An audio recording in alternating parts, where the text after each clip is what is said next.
Hey guys, Dave here from Nerdarchy. For nerds, by nerds, hanging out with the full crew today. Ryan. Ted. Nate. And today we have a GM 911. But before we can get to that, you know the deal. Down below in the description, you'll find a link to the newsletter where you can get cool stuff that we put out on a weekly basis, updates on things that we need to tell you about right now, right away. Or if you just want to learn how to game with Nerdarchy, go sign up for that newsletter. Now back to our regularly scheduled GM 911 from Michael's Put Up Your Dukes. From Mark Duke. Oh, is it Mark? I thought it was Michael, but Mark. My bad. Mark Put Up Your Dukes. Mark Duke is running a game, and from the description of his question, he's running a game in a world that's very low magic. He's got five players. They're 6th level, and he's given out 3 magic items. This guy is running a Monty Hall campaign. I gotta talk to you. Yeah, like he's gonna rein it in. Rein it in. So he wants the magic items to feel that they're like story rewards for doing something really great, as opposed to just, oh, well, I'm an adventurer, so I find magic items left and right. Well, his party, unfortunately, the players at his table, they're more concerned with gathering power and thus magic items than really concerning themselves with his actual story. So he wants to know, how does he handle this situation? He also says they keep pouring through books looking for magic items. Now, I want to know if it's our characters pouring through books looking for magic items or the players pouring through books looking for. There's not that many 5e books to pour through. My interpretation is the characters are looking through scrolls, looking through books, trying to figure out either how to find or how to make magic items. It's the players, and they're reading these like arcane texts. They're like, it's written in Aramaic. So, you know, number one, this boils down to a communication issue, I think, between the players and the DM. Lack of session zero, I could even say. Very possibly. And if the players are not aware that the campaign world is designed to be, low magic, then that could be part of the issue. Or the players want to play in a world where magic is prevalent, and he doesn't want to run that. So I think that does come down to a session 0 where there's a bit of miscommunication. The expectations are different. So it's very much sounds like a the players have a 3rd edition Dungeons and Dragons mentality in a 5e D&D world.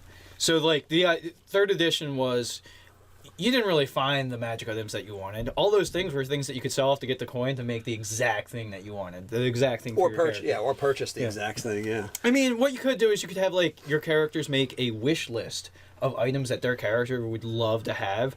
Or, like, you can take those ideas, those concepts, and give them that thing or better than. Because, like, the loot should be good and surprising. If it's rare, it should be this thing that really filters into your game. So you could have them give you a wish list and be like, hey guys, I'm trickling magic items into my game, but this is how it'll unfold. But if you give me a wish list, maybe Santa will be good. It would be nice if you're a good boy. Well, the other way to approach is, if it's the actual characters that are doing the research, let them find it. Let them find the information. Right, and then they have to go on all these epic quests to make it. Yeah, like they might have to go from quest to quest in order to find that thing that we're looking for. Heck, by the time they find it, it may not be that great anymore either. Well, and also too though, it might take like 6 or 7 quests to get all the components to make the thing. Like they get like the recipe or the schematic to do it. But I imagine this is Dungeons and Dragons, a game of epic quests and adventures, right? And there's probably villains, bad guys doing their own things. So machinations, plots are still happening. So while your players are dicking around looking for magic items, some overlord is taking over the world. Like, there should be threats that they're clearly made aware of. And while they're ignoring it, the consequences should be that the plot of the bad guy just keeps marching forward. You don't have to do that. I mean, you could do something like because and effect. Because they started seeking this magic item, they've brought it to the attention and awareness of other people. Yeah. And now, like, you could totally do, like, now there's a competing group racing for the same items. And there's limited resources to do the things. So it's like, man, I will cut you for that unicorn droppings. I will cut you. Yeah. Well, that's if you're making. But, they could actually just find a text that mentions this legendary dwarven warhammer that the dwarf fighter is like, oh my god, I have to have that my hold that was founded 500 centuries ago, and that's where it's from. I got roots. I need it. And then like the other rival party is a dwarven fighter. That was my uncle's brother's cousin's twice removed's hammer. Sister's roommate. Yeah, sister's roommate's hammer. I need that. And so now they're going to be butting heads against it. So now the other avenue that you could possibly take is have a conversation with your players, verify that this is what they're looking for, and go the route that's going to make the party happy.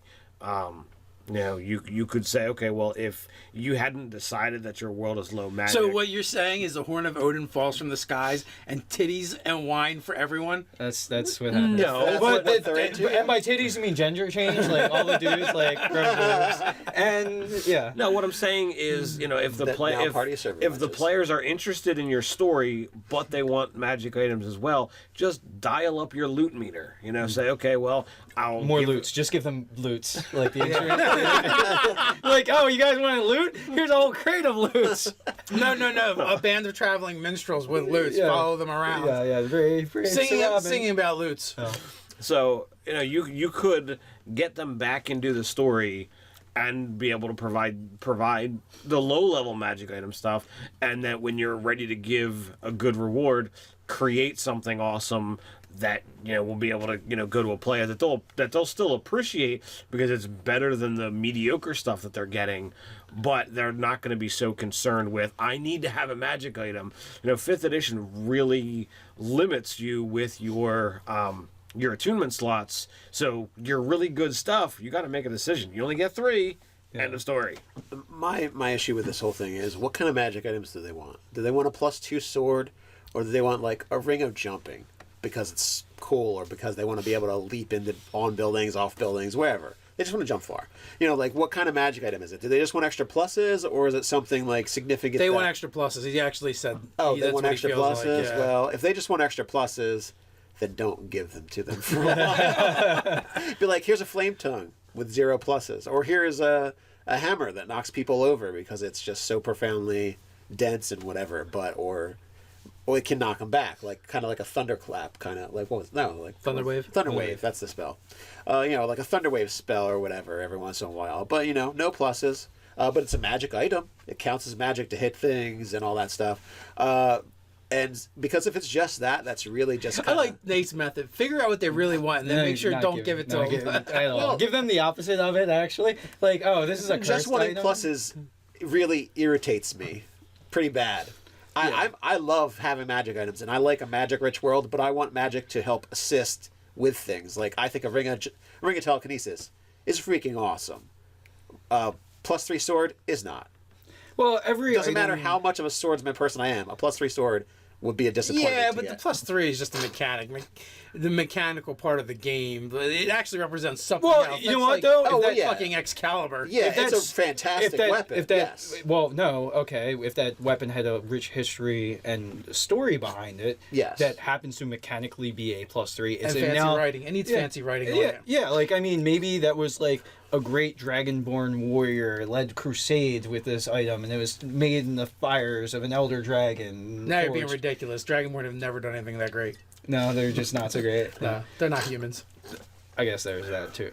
Yeah, that's true. All right, I redact that statement. Didn't happen. A human. A with human hero. King So, Arthur. I think we covered it. You can give it to them. You cannot. You can not give it to them. Give them the opposite and make them minuses. Yeah, for Nintendo. cursed items. No. Just give it cool effect. Like, I think cool effects with magic items are better than just extra damage and the ability to hit things. I 100% agree with you. You can make them go on quests to get the Until he stuff. misses by 1. Then he's like, son of a bitch, if it was only a +1. I should have cast Bless. Or you can have it where they're going off on quests to either get the ingredients or get the items, and have rivals happen. You can have the events unfold while they're doing all this questing, and now there's consequences because they're so concerned with items of power. So lots of options. If Mr. Mark Duke, look at the comments below after we post this. I'm sure there'll be tons of other suggestions out there. Let us know what you think. Like, share, even subscribe. You can check us over at nerdarchy.com. Check out Nerdarchy the store while you're there. Or you could also patronize us in a good way over on Patreon. So until next time, stay nerdy.